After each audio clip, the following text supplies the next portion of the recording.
اس وقت یہی صورتحال پیدا ہو گئی. آپ دیکھ نہیں رہے کہ علم کی ترقی نے بڑی بڑی چیزیں ادھر ادھر کرنے کی طاقت دے دی ہے انسان کو.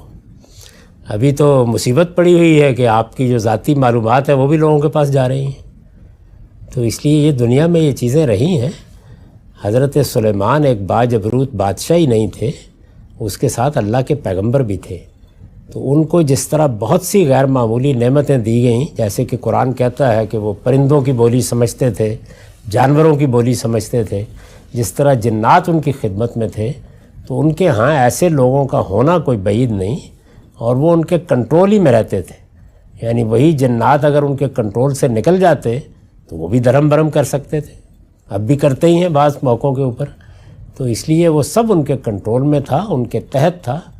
باقی رہ گئی یہ بات وہ کوئی نبی تھا یا نہیں تھا، اس سے کوئی فرق نہیں پڑتا میرے نزدیک. جب تک قرآن تصریح نہ کرے میں کیسے کہہ سکتا ہوں کہ وہ نبی تھے؟ اور نبی ہوتے تب بھی انسانی ہوتے.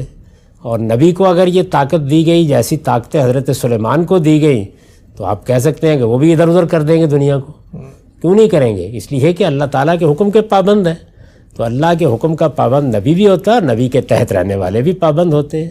ابو بکر نے، عمر نے، عثمان نے، علی نے، معاذ بن جبل نے اللہ کے پیغمبر کی اطاعت کی، پابندی کی، خلوت میں کی، جلوت میں کی. ان کے بارے میں یہ کیوں خیال کیا جائے کہ وہ اللہ کے نبی سے انحراف کر کے کوئی بڑا قدم اٹھا لیتے؟ باقی میرے نزدیک وہاں کتاب سے مراد نوشتہ خداوندی یا قانون خداوندی ہے. اور قرآن میں یہ لفظ بہت جگہوں پر اسی مفہوم میں آیا ہے. اس سے مراد بک نہیں ہے.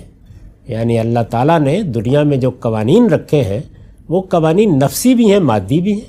موجودہ دور میں مادی قوانین کو دریافت کر کے آپ کیا کچھ نہیں کر رہے. میں یہاں بیٹھا ہوا ہوں، پتہ نہیں آپ کہاں سے بات کر رہے ہیں. میری آواز آپ کو پہنچ رہی ہے، صورت بھی پہنچ رہی ہوگی. یہاں بیٹھ کے ہم گفتگو کر رہے ہیں اور مریخ پر کوئی آدمی چاہے تو سننے کے لیے اسباب پیدا ہو گئے ہیں.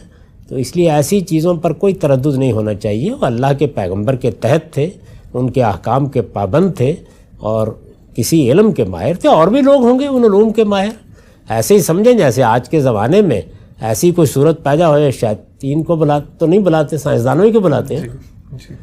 یہ آپ کے ہاں جو ابھی ایک بہت بڑا مسئلہ ہوا ہے کرونا کا، تو آپ سب نے کس طرف رجوع کیا ہے؟ سائنسدانوں کی طرف. یہ ویکسین بنا کے دو. تو اس سے کیا ہوا؟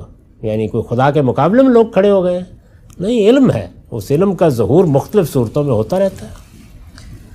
واضح ہو گئی سر بات.